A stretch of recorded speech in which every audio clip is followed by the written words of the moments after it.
Zombie Matters podcast with me, Joey, joined tonight by Venny, which is a nice rare treat. Tonight, we are sitting down with two special guests.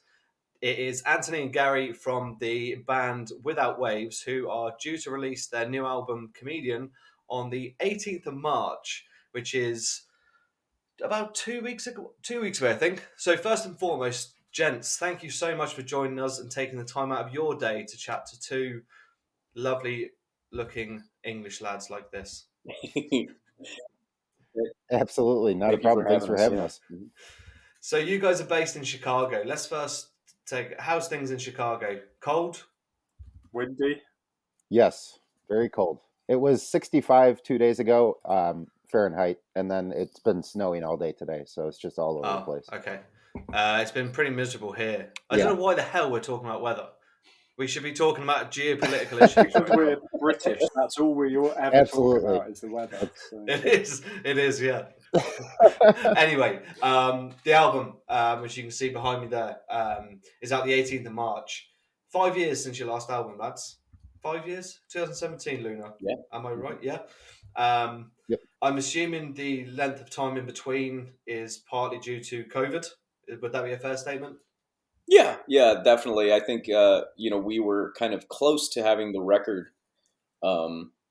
complete and entering kind of into mixing phase right around when that hit. And I think when that hit, we sort of assessed where we were at. And we're like, you know what?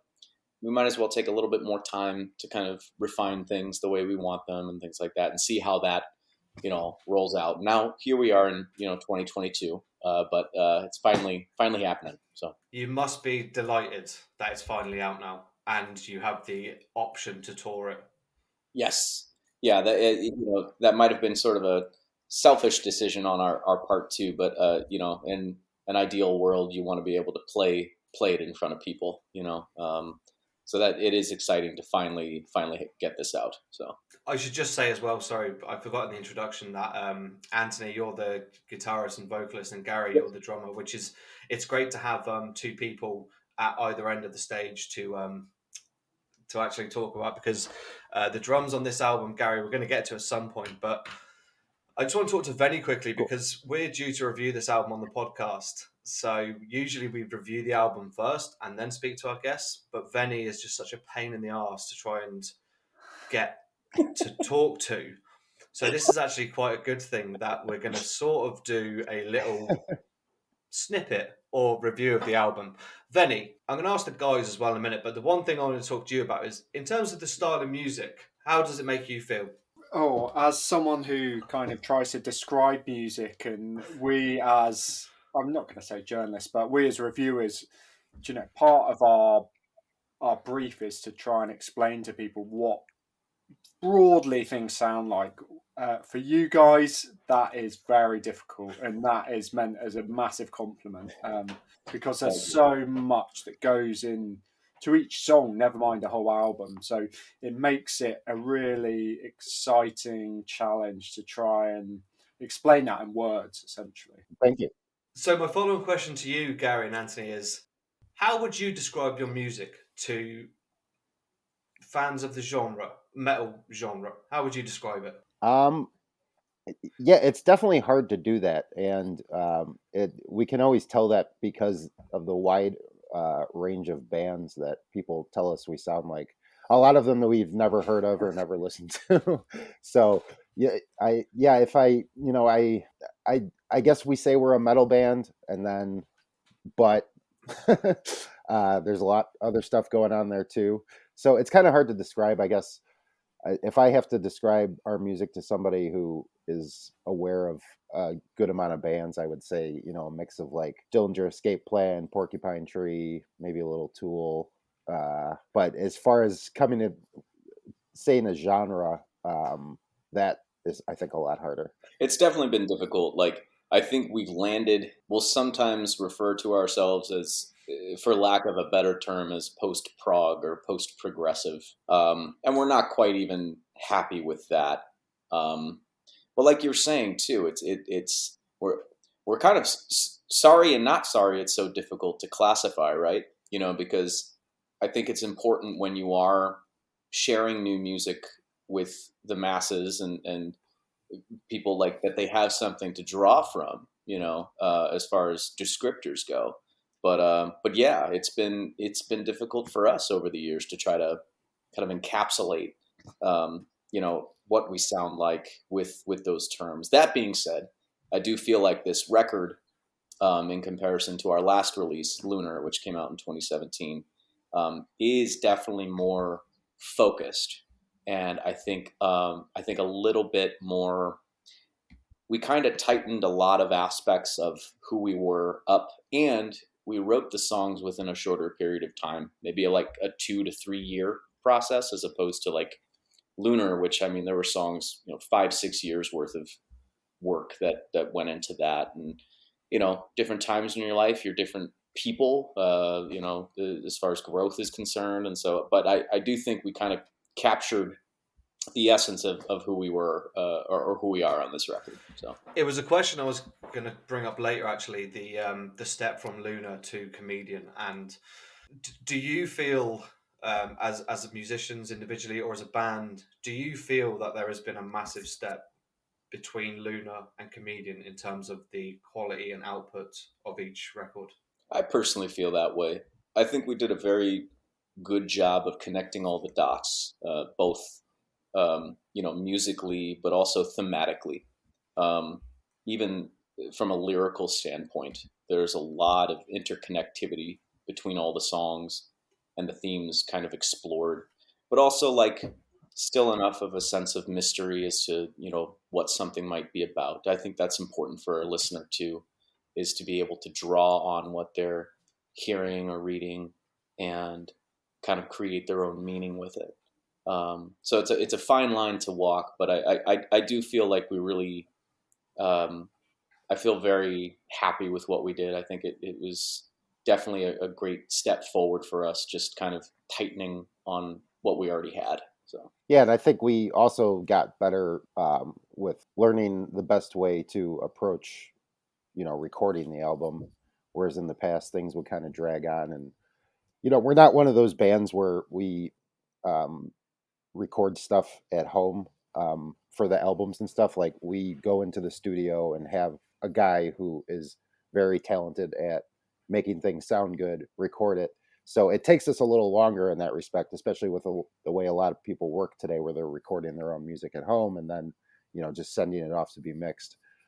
So I think we got a lot better at realizing what the expectations are for that, and planning accordingly with this album. Gary, I always liked when drummers come on to the show, because and I use very inverted commas drummer.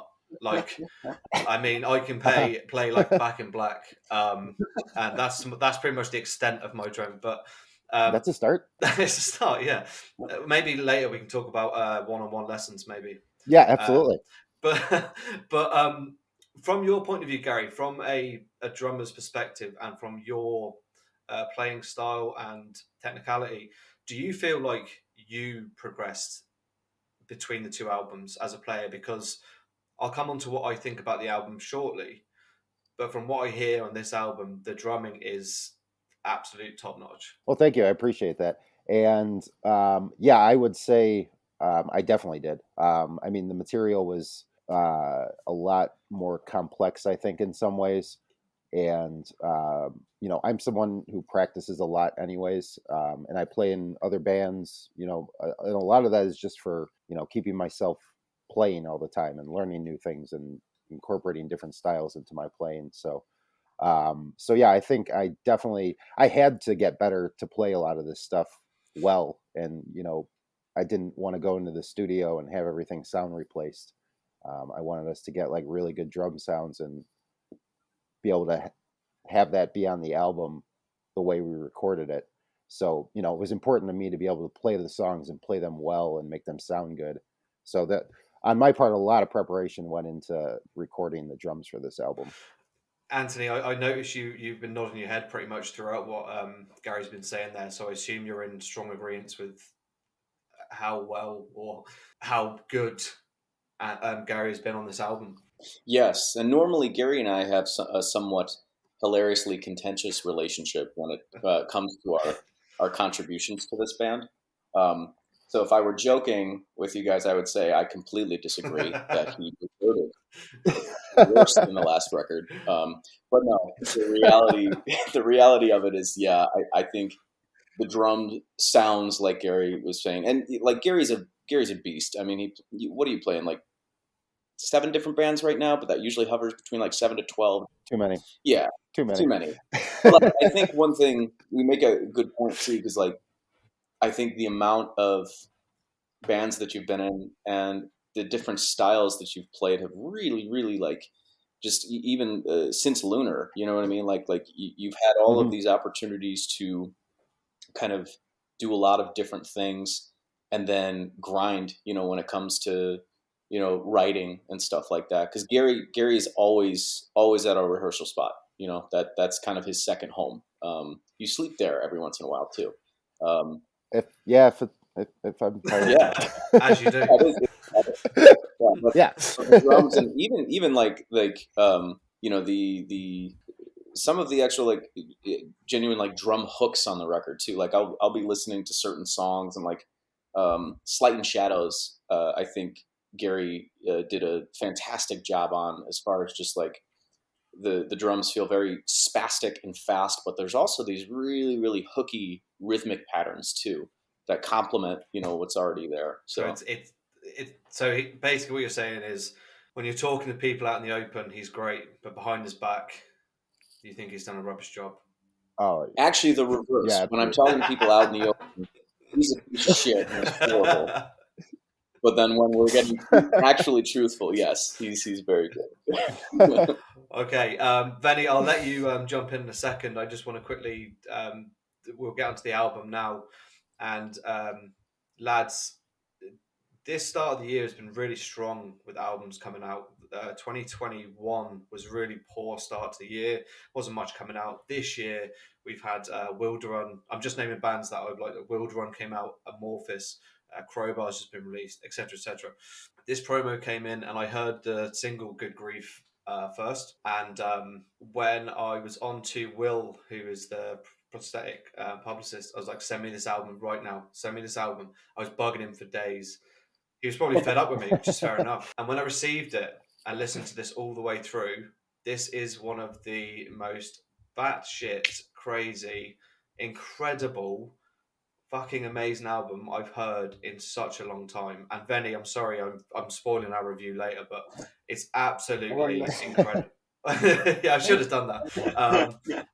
It's absolutely brilliant. There's so much in there to get on board, and I've been plugging it to everyone I've been speaking to, saying, "Listen, you have to listen to this," because you mentioned before about Dillinger being you.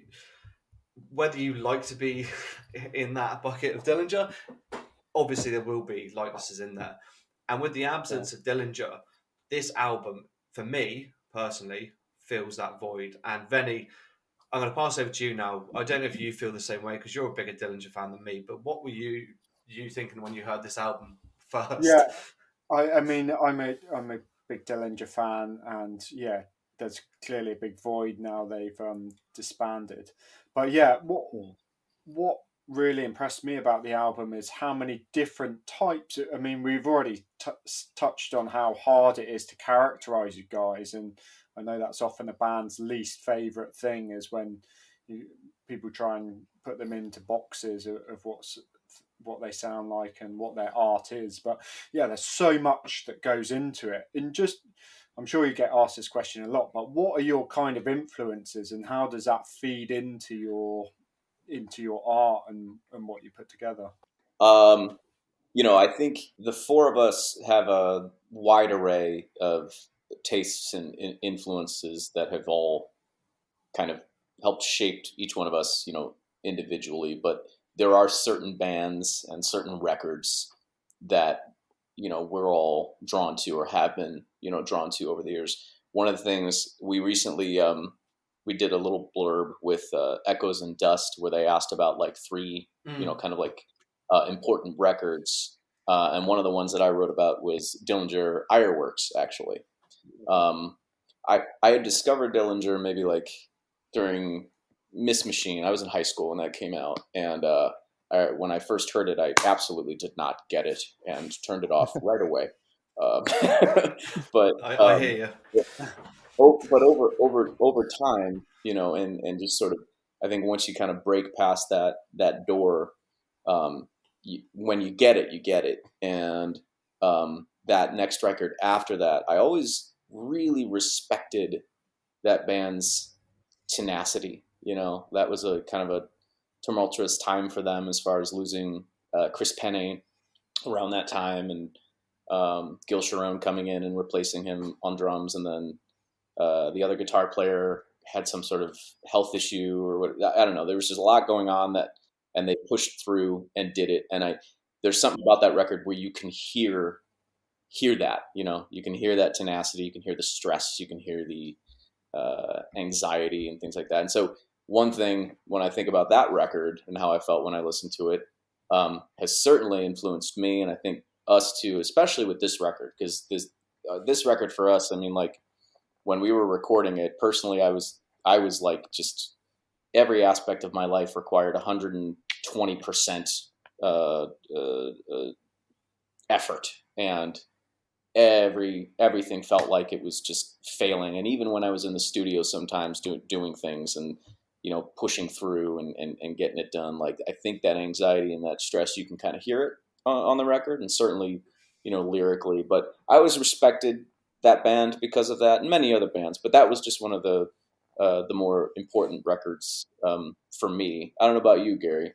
Yeah, I know that seems to be, there aren't a ton of albums anymore that everybody in the band agrees on, or a ton of bands that everybody agrees on, but that's definitely an album and a band that I guess we all like. But as far as myself, I'm influenced by so much different music. I still listen to a lot of death metal. I listen to a lot of jazz. A lot of, I guess, what people would call prog music, especially older stuff, and everything. So I try to. It's fun in this band. We get to kind of go and use different styles and take influences from places that you wouldn't normally think you would get them from, and that's kind of what makes it fun. And I think that kind of comes out on this album a And lot. just to follow up that point, when you have all those disparate types of music that go into the melting pot in an album, when creating an album, how do you keep the cohesion to make it sound like a proper standalone piece of work, rather than one random bit of jazz thrown into one random bit of hardcore? How do you as a band go about sculpting an album to make it cohesive? I think a lot of times Zach, the other guitar player, or I will come in with something maybe anywhere from between 50 to 90% complete as far as organizationally. But the main thing is, once we bring it into the room with the four of us, we still have this kind of like jam atmosphere of harping on a specific riff or a certain section and feeling things out, and just kind of letting the natural songwriting process take place. I think I can conceive something one way and maybe send Gary a demo, for example, right? And we're like, hey, I was kind of thinking like this rhythm here would sound like this, but then once it gets into his hands, it changes. And then it's important too to kind of allow for that process to continue, because even if it changes from what you originally perceive, it generally always improves and gets better because of that. Like um, I don't know. I've really enjoyed what our songwriting process has been like. I think because of that, because at the core we still are four people who get into a room together. Jumping into the songwriting process, Gary, I'm coming back to you again. So Anthony, you said that you come in with all these ideas, give Gary a demo. Gary, when it comes to you and you've got all these riffs and whatever from the lads, Mhm. where does your mind go? I'm trying to understand your process, because these songs are very dynamic. Like you said, there's loads of different time signatures in there. Do you just start with, right, I'm just going to start with a standard 4/4 rock beat, and then I'll come up with some fills? Or does your mind straight away go to how can I make this not crazy, but how can I make this more interesting, if you know what I mean? Yeah, no, absolutely. I think it can be both. Because sometimes I'll get something from one of them, and immediately something cool will pop into my head. Um, and then there's times I'll get something, and I'll be like, I have no idea where to go with this. So when that happens, I just put it on my headphones and sit behind the drums and play it over and over. Just try different things on top of it. Try things that I don't think are going to sound good, but do it anyways, just to see. Because I that's something I've got better at over the past few years too, is recording myself and um, you know uh, realizing that when you're playing, sometimes things are going to sound and feel a little different to when you go back and listen to it.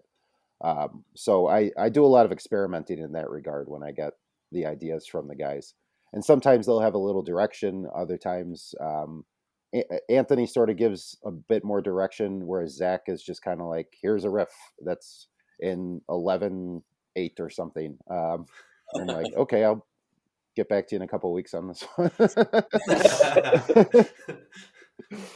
That's my follow-up question was to be, so how long would it take you an average to complete one song? I was speaking to a band called Persephone the other day. I don't know if you've heard of them, from Andorra. They're like Yep. and they were saying they're so anal about it that it could take them a week to write even a minute's worth of music. And from the style you guys are playing, I would imagine that with the amount going on, it can take quite a long while for all of you to sort of agree that this song is finished and good to go. Yeah, it does take a while to, more so because we usually, once we all are playing parts that are the same every time we play it and it's starting to become a song, it doesn't stop there. We don't really stop writing until the day we start recording. Even then, you guys are adding extra stuff in the studio that had never been there before. So we just kind of keep messing with the structures and the sounds and uh, until we get the final mix, and that's it. So yeah, it definitely does take us a while. Some things quicker than others, but um, it's been 5 years since the last one, so it took some time. And what would you consider was the not the worst song, but the toughest song on this album for you all to agree on? Because I would assume there was probably a few that are left on the cutting floor that you could have put in, didn't fancy. So which one out of the final album was the worst one for you as a band to work on? Well, um, probably set and setting took a while, right? yeah, that one took a while. Yeah, that was a Um, beast. Yeah, yeah, set and setting, and Slight and Shadows too was kind of. We went through a lot of rehearsing, and that song is very difficult. It's just got a lot of weird time signature changes in there and stuff like that. So that song took a while for us all to get on the same page. Even when we finally started rehearsing again, once the album was done, it took us a little while to be able to go back to being able to play that yeah. together. And that's is Set in Stone the single, or is it Slight and Shadows you released? Slight and Slight Shadows and is the Shadows, single. sorry. Yeah. I think for me personally, I think Algorithm is my song of the album and certainly my song of the year so far. I think it's absolutely incredible. I love the way it starts off. Yeah, that's a fun Ah, song. Awesome. the can I ask you quickly on the is it 88162891441, something like that? Yeah. What's the story behind that, or is it just a random algorithm you threw up? Um, I think initially, like that song in itself, has sort of a binary feel to it, as far as the repetitive aspects of it. So initially, I was looking for something repetitive in that section, and but also Mm. catchy.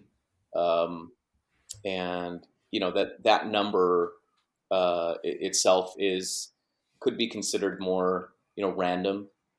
It's just a grouping of numbers that I either consciously heard somewhere or subconsciously. It just kind of popped into my head, and one day I remember grabbing my phone and whispering and singing that part into my phone, remembering that, like, oh, I'm going to put that there.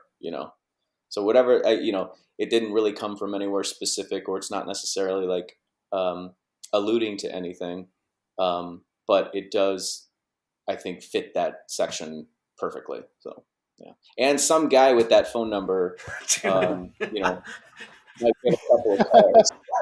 I have a confession, right? About to get a lot I of have a calls. confession. Yeah. I googled that today. I did Google that. Oh, I yeah. did. I googled the number, and I was like, "Is this going to be some sort of actual algorithm that has some scientific?" And it was literally like, "So and so from New Jersey. This is his phone number."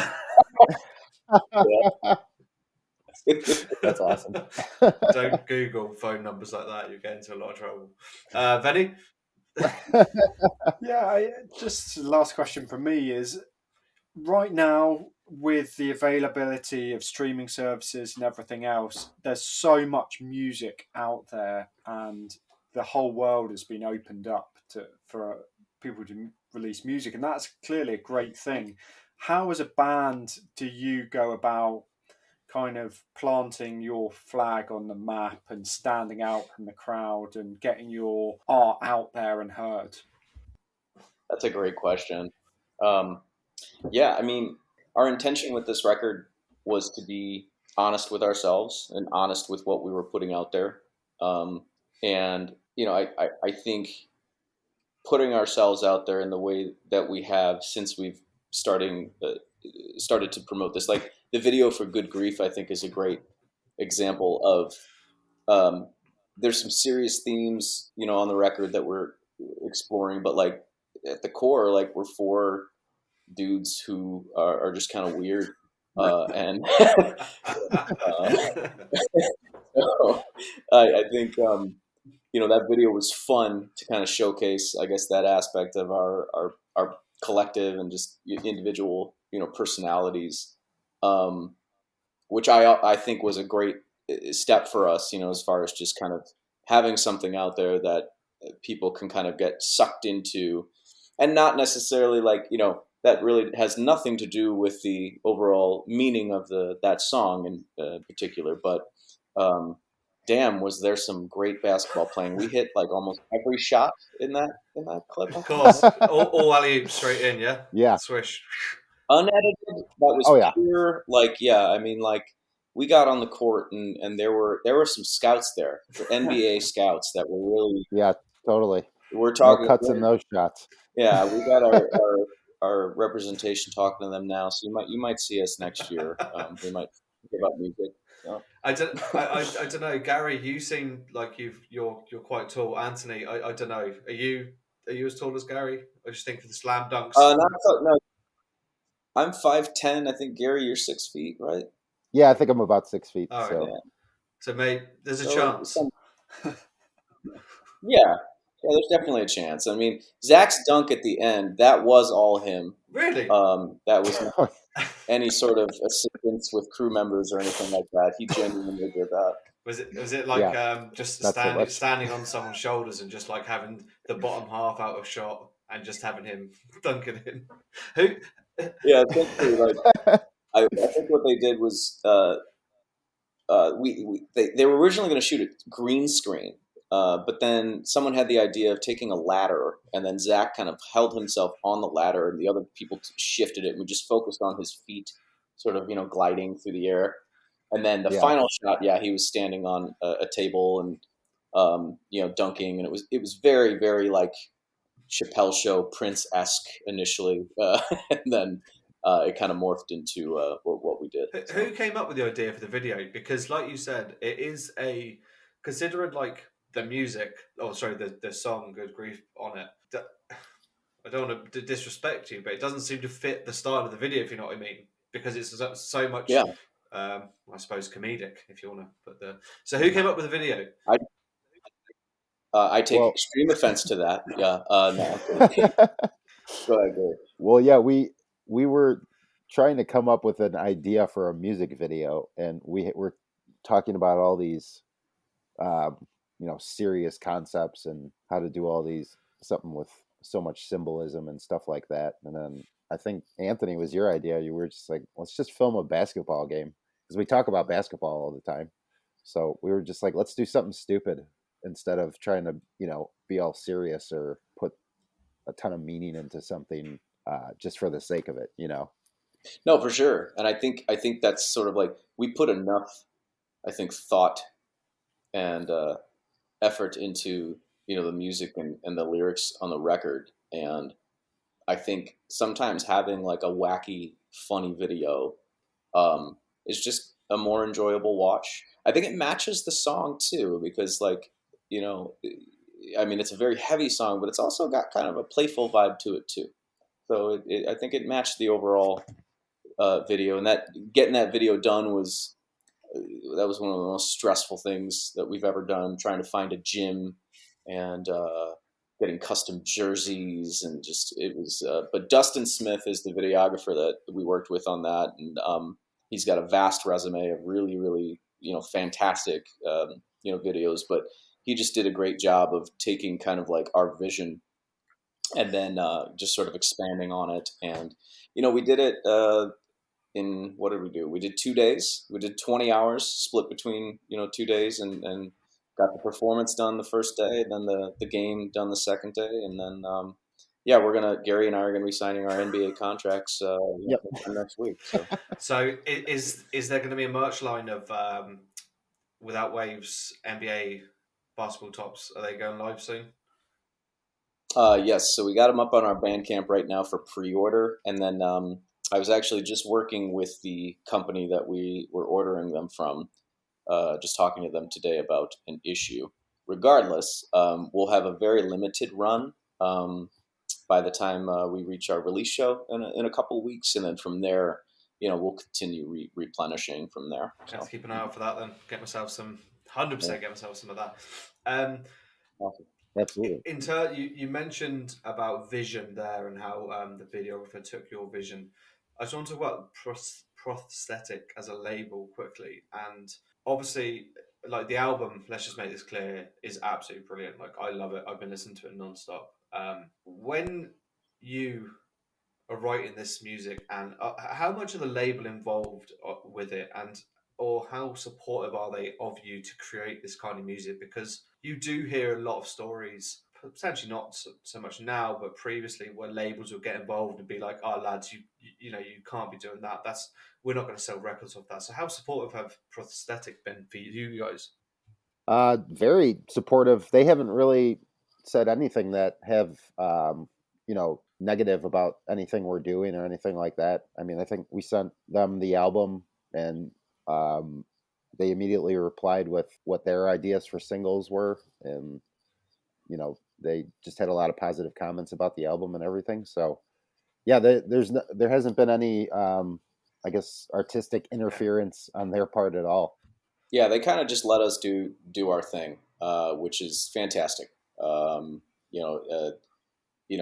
I think after we sent them the album, Steve Joe, who works at Prosthetic, he gave us kind of like, oh, these songs are kind of cool for singles, but let me know what you guys want to do. Like very more conversational as far as just like when it comes down to even like the artwork choice, that we went with.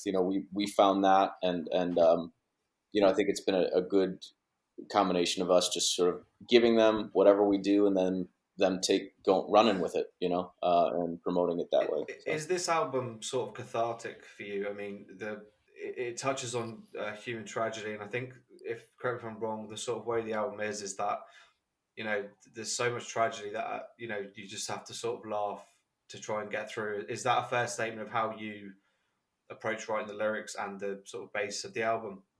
Definitely. There is humor in human tragedy, and I think one of the reasons that we called the album Comedian, that there are things just from an artistic standpoint that a comedian will say or do that maybe people will be thinking in their heads but might not say it, or it's maybe not appropriate to say it, or what have you. But also just from an artistic standpoint, life is very nuanced, and even there's this phrase, the light at the end of the tunnel, right? I think as I've aged, and even just collectively, like the light at the end of that tunnel isn't always bright and sunny and blue skies and clouds. It's a lot of times it's gray and it's murky, and despite that, just kind of accepting that that is what it is going to be, and just to relish, in the things that matter and the things that bring you joy when you get them. That's kind of what it means to me, Gary? at least. Yeah, I mean, I would agree with all of that. It's definitely a lot of, between the four of us, a lot of personal things happened over the past few years, and um, obviously this whole uh, the world shutting down for 2 years thing, and so yeah, I would definitely say the album is cathartic, and it's just kind of a statement about how we've managed to get through everything individually and as a group. Benny, you've been very quiet there, so I'm going to ask you sort of a follow-on from these. I know you're not in the bands, but you're all sat in the same line, so you are to me at the moment. Actually, can you Yeah. join the band? We need a new drum. Do you play drums? I can't even do Back in Black, to be honest. But so low as your opinion of your own drummer, that, maybe We I can still got a we chance. just need you for photo ops, and we'll just do everything electronic in the studio. Gary, you can stay home. It's fine. So That's cool. Sounds good. Benny will need a wig, though. That is a deal breaker for the photo And shoots. get some kind of mohawk wig. It'll be fine. Sorry, coming back to the question, Benny. The lads just said there about a cathartic album. We've all been through this. Everyone has. People have died. It's been horrendous this last few years. Does the album sort of make sense to you when the lads explain like that? Yeah, and it's a bit of a tangent, but I was going to follow up on that. In I guess it's less so musicians, but definitely comedians now, with the whole cancel culture and everything else. That those dark things that you talk about, that people used to at least make jokes about, and as a way of getting through. Actually, a lot of comedians are finding themselves really censored now. What is your take on that? In I guess it doesn't affect you as musicians so much, but is that something you were trying to say with the album as well? we weren't necessarily, I guess, trying to comment on, um, I guess, the way society or culture has changed in that way specifically, but I guess it's more so just about like provoking conversation and like actually like talking to each other. Like good grief is kind of about that. Things in the U.S. in particular, with Trump in office, for example, things were just so toxic, and you're just constantly reminded of how shitty people are, and there was just such a wide variety of responses to that, to the point where it just I think in general art is subjective. Art can also be criticized. Art can also be shunned. Um, but at the very, I think the most important thing is it should be thought provoking. And things should be talked about. We all got to talk to each other Very good. more. So the album's out in 2 weeks' time. You've got a release show coming Mhm. up. Talk to us about that, because I mean, I can't remember the last time I went to a gig, let alone to a release show, Benny. I don't know about you, but what's the plan? What's the plan there? Where's it held, and all those details? It's at Reggie's Rock Club in Chicago, which is definitely one of our favorite local places to play. Awesome club, awesome people that work there. So then we got three of our friends bands playing. So that should be pretty cool. And yeah, that's the day after the album comes out, Saturday, March 19th. Yeah, and we're playing So Guest, Nomads, and From Beyond These Walls. And then the week previous to that, Friday the 11th, um, there's a burger joint in Chicago called Kuma's Corner, and they made us a custom without waves burger. And so we're gonna have like a little listening event, Oh, um, Friday the 11th, and we're gonna eat yeah, really good food and listen to the record and drink beer, and yeah, it'll be a good time. that is exactly what I like to hear. After we've been talking about all this crap going on, like little things like that. This burger joint who are making a yeah. burger for you, that's so good, and like hats off to them for that, because that even fills my heart with joy all the way over the other side of the pond. You must be like delighted to have that. Like, Oh Oh, yeah, it's. I mean, they're kind of known for having their burgers are all named after metal Oh, bands, cool. and but they'll do special ones too. Like they have the staples, like the Led Zeppelin or the Pantera burger or stuff like that. But they'll do special ones. So yeah, it's a big honor if Kuma's. I'd imagine, uh, winning a Grammy wouldn't even feel this good as having a Kuma's burger. So tell us, what's on this special burger? Venny, sorry, Well, if I'm Venny's. going to join a band, I hope it's going to be a vegan burger. Oh, Yeah, they have the option. Yeah, they absolutely have that. Yeah. The burger itself, burger patty, fried egg, a secret 7 sauce, which was our third single. It's a spicy pickled onion aioli, arugula, and cilantro. So kind of an interesting. I'm looking forward to trying it. I haven't tried it and yet. Gouda. Oh, and smoked Gouda. I always forget Yeah, that. don't forget the smoked Gouda. I always forget that. Yeah. I'm just looking at Venny's face. Venny, does that sound appealing? To be fair, it does. I wouldn't eat it, but it does sound very appealing. That's all right. Venny, I don't know if you've got any questions you want to see us out with. I've just got one more. You fire away, mate. You take this moment. All right, mate. Is this an album that you can see yourselves playing in full live? We were just talking about that the other night. Like, I don't know that we're fans of doing that or seeing that. It's always so like, I don't know. Anytime I've seen a band do that, it's not as cool as I think it's going to be. Yeah, just because the show, you just know what's happening next the entire time. There's no surprises or anything like that. And we did that for Lunar, and we kind of felt that way on stage too. Like, it just felt like everybody in the room knew what was coming next, and we knew what was coming next. And well, I hope you knew what was coming next because you're playing the music. Otherwise, you'd be a real surprise. Yeah, true. We needed a new drummer. Jeez, yeah. Yeah, right. But yeah, we're playing most of the songs live at Reggie's for the show, just not in the order of the album for the most part. So, but yeah, I suppose we could do it someday though. 10-year anniversary, something like that. Yeah, something like that. Yeah. I know exactly what you mean because this started, Venny, I think we were a bit younger when it sort of first started, this bands playing their album in full, and at the time it was quite exciting. I think it might have been, was it Metallica did it first? I could be wrong, but anyway.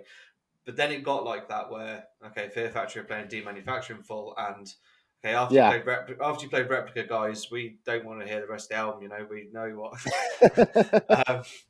But even these days, and this is coming back to Venny's point on the streaming, is that it's so hard these days. I mean, for example, myself and Venny went to see Iron Maiden in London, like our favourite band together. And, it was like a year in advance. And the amount of time myself and Venny had to avoid setlist spoilers.